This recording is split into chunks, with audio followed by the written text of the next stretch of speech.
It's TV Grant, and I'm here to hit you guys with 5 things that I wish I knew before I joined public accounting. I was in public accounting for 3 years before making the switch to internal accounting, and there were some things that they didn't tell me in the interview process. They didn't tell me in the socials, and none of the people that were working there, they didn't let me know before I joined. Before we get into the list, do those things that show support, like subscribe to the channel, check out my other socials, my Twitch, my Twitter, TikTok, all that. I'm in all those places. So I appreciate it if you do. I appreciate it even if you think about doing it for a second. So with that, let's get into the video. I got a brand new ride, and I ain't even roll my ride. Get on the road. Turnover rate is basically the rate in which people leave and are hired on at a job. And the turnover rate in public accounting is so high that by the time you interview, accept a position, and then start working, the office that you were going to join is a completely different office. The people that convinced you to join the firm, the company, whatever, they may not be there when you get there because the turnover is so high. So you have to keep in mind the fact that if you're joining a firm, a company for a set of people or a group of people or one person in particular, they may not be there by the time you get there. So be careful. What happened in my interview process was that there was a team that I wanted to join, mainly 2 guys that I spoke with during the interview process. They gave me a tour around the office. They went to the same school that I went to, so I really clicked and connected with them. And by the time I joined the firm, they were gone. So please, please, please do not join a firm for a set of people or a specific person. They might not be there. They might be on their way out while they're interviewing you. Work-life balance, ooh. And that's one that I spent a lot of time trying to discuss and asking about in interviews, like what's your work-life balance? And I heard a lot of stories of people who are at the manager or above level telling me like, oh, the firm allows me to go pick up my kids from gymnastics, or I get to go watch my son play soccer. I get off early on Fridays to do XYZ. But what they don't tell you is as a staff, entry level, just coming in, you don't get those liberties. You have to earn your keep. You have to build that rapport before they start to feel comfortable with you being away from work during the standard work hours. You don't get to come in and then say, hey, I want to do yoga at 10 o'clock. And they're like, okay, no, they're going to look at you funny. They're going to say, hey, maybe you shouldn't. And part of that is because you need help. Like you need to be at work when your superiors are at work because you're going to have questions. But just far as thinking you're going to come in and have a flexible schedule or something like that, no, your schedule is going to be based on what your manager wants it to be or expects it to be. Work-life balance is not as advertised in my experience. Specific to public accounting is busy season.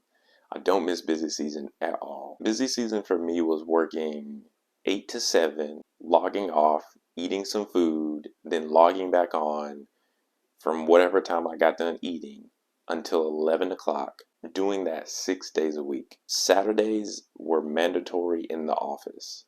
And then Sunday was the only day I didn't work. Just for my mentals, that was the only day. So 6 days a week, working almost the entire day. That's working through lunch. I didn't work during dinner, but then I'm logging right back. Busy season, not for me. I honestly don't recommend it. It wasn't fun. Work-life balance in public accounting sucks. I don't think it exists unless you're high enough in the firm to where you can have a flexible schedule and either no one can say anything to you because you're your own boss, or you've proven over the years that you're a good employee and you can do quality work and they can trust you, but you have to build that trust. So just be careful imagining what your life is going to be like coming into a firm. Money. So they kind of got me. They kind of got me on this one. What I was told and what I was thinking going into public was that my earning potential in public would exceed earning potential in other audit, accounting related jobs. Background is accounting. I have a master's and a bachelor in accountancy. Audit, from what I was being told, audit would be the highest earning potential. And that's kind of once I get to the partner levels. You have different levels. You have like your staff, you have senior staff, then you have managers, a few different levels of manager, then you have partner. Partner is the highest level. Like you literally own a piece of the firm. And when you think of the money, you cut the pie and then the revenue goes out to the partners and then they pay, everybody below them a salary. So your earning potential is super high at that level, but that's 15, 20 years after joining the firm. And don't quote me on how long it takes to be partner, but it takes a while. And it also takes there being an opening in the firm. Like you can't just do good work for 12 years and make it to partner. There has to be an opening. Different story, different video, but give a little bit of the numbers. I could go in depth on the numbers if you were to book me on Fiverr. We could talk in depth on numbers on like what I saw for my salaries, but for right now, I'll just go pretty vague. When I went from public accounting, 3 years in public, right?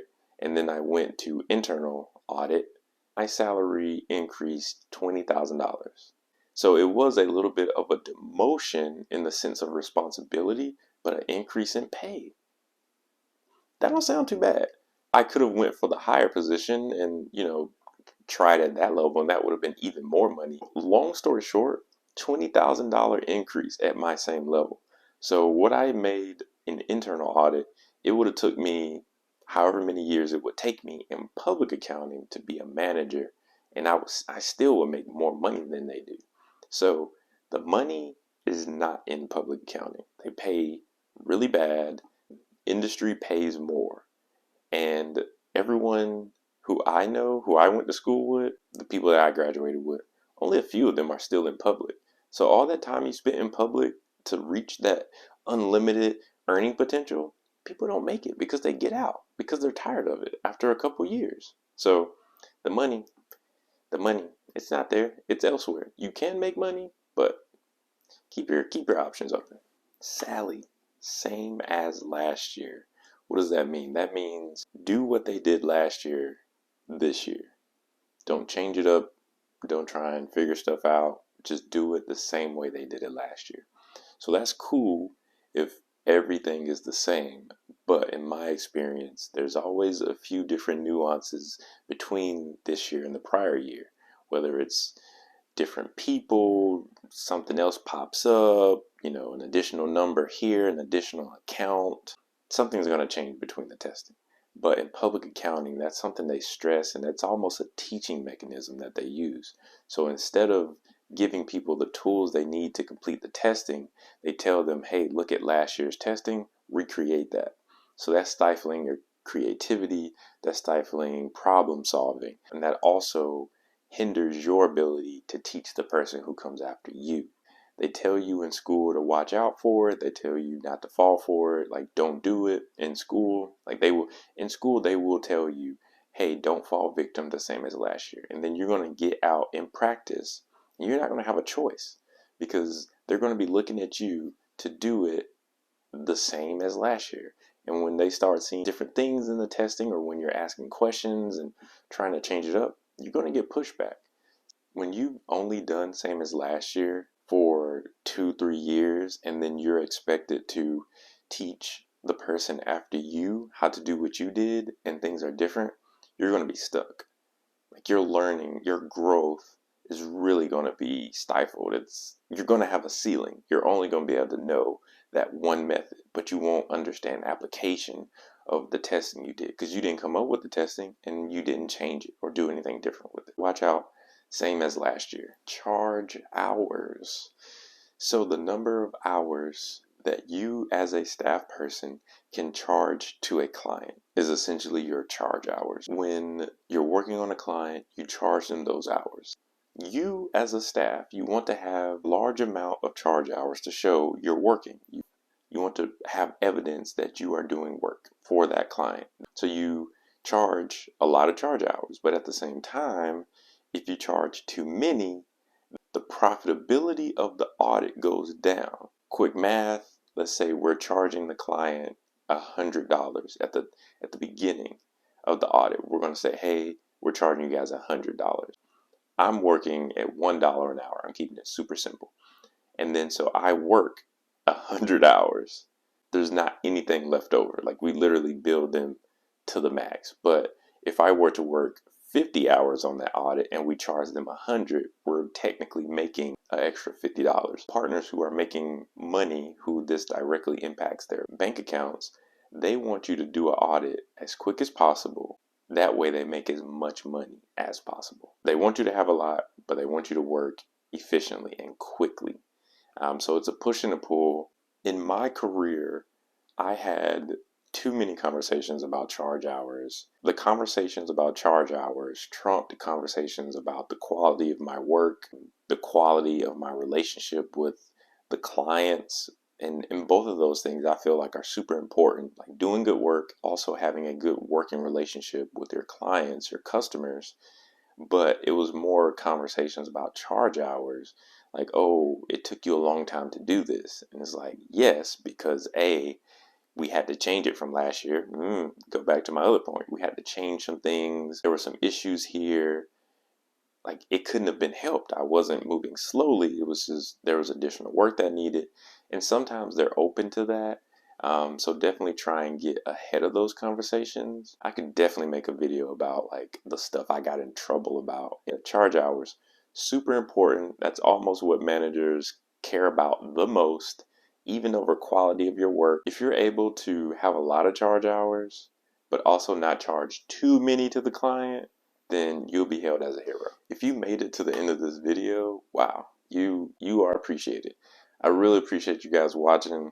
I hope this video gave you some valuable information on your next career decision, whether you're thinking of switching to public or you're about to start your career in public accounting. I hope this helps you, and that public accounting is not just this perfect place where you can just have fun, because it's not. And this video isn't to tell you not to join public accounting, but I do want you to know, some things that I didn't know. So hopefully, again, I hope this helps. If it helps, let me know in the comments. Give this video a like, subscribe to the channel. Thanks for watching the video. I'll talk to y'all later, and that's it for me. What you trying to do? I don't think you know. That's why you searching. You're with your friend and the other friends in the know.